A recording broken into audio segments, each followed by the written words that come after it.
Others রোহিতকে ডিঙিয়ে যেতে হবে তাহলে, এটা আমি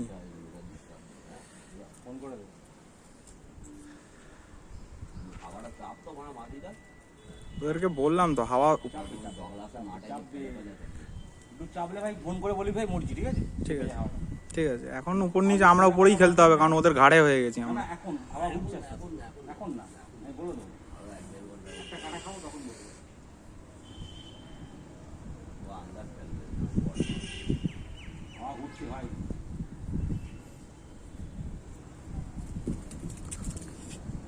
লাভলি প্যাচ রোহিত।